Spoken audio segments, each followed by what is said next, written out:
Here's the student view for the 330 emulator that I wrote. If you're not too familiar with the board, it has 4 push-button switches.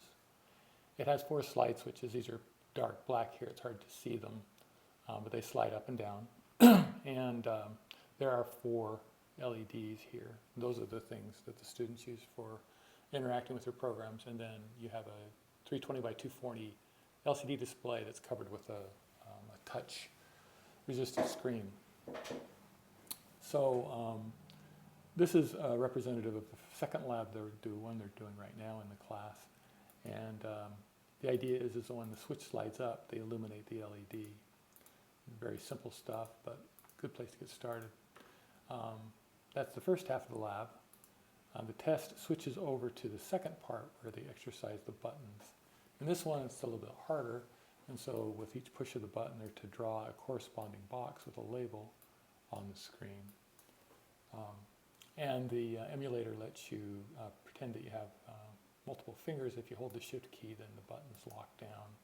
So you can toggle the buttons and they'll stay down.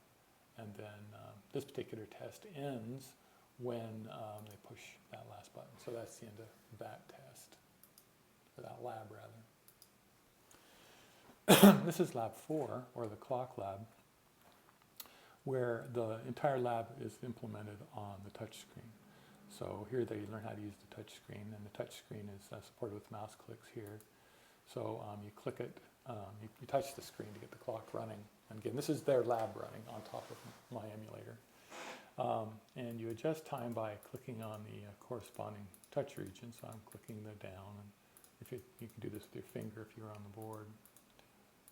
And also, if you hold it down for about half a second or so, then it switches to fast decrement mode. Anyway, that's a demonstration of how it works with the touch screen and the graphics.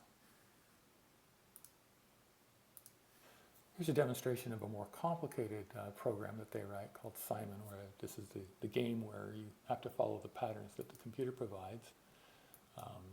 So here you can see you're touching the screen to give feedback to the computer as to the color you're going to select. I'll play along here for a second. Oops, I made a mistake. So the game said I only got as far as 3. So that's how Simon looks. This is lab 5, where they write a minimax algorithm to play an unbeatable game of tic-tac-toe. Here the computer started out with X. So I'll play along, and if I do OK, the cat will get it. I restart the game by pressing the button. And if I touch the game first, then I get to be X. Let's see how I do. Doesn't look like I'm going to win. So you get the idea with tic-tac-toe. Finally, this is their last lab, whack-a-mole, where it's whack-a-mole. I usually use red circles, although sometimes we've actually used little pictures of moles. But anyway, the idea is that you click on it, you keep tracks of hits and misses and things like that. Terminate the game when you want by using the buttons, and then you can pick different configurations of the game by using the switches. So now that's a very simple whack-a-mole. Probably more about my speed. Anyway, so the point of the emulator is to give them exactly the same experience that they get with the actual board. The programs are completely compatible. This was all tested, developed with programs I wrote 5 years ago for the board. Timings have been done to make the graphic performance very similar.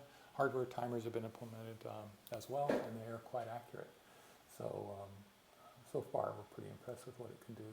For students who have a smaller keyboard, you can also pick the minimized view, which just gives you the buttons, the switches, and the LEDs in this. I had a student this spring term who didn't have room. But if you want the full size, you can do that as well. Anyway, that gives you a rough overview of what the emulator can do.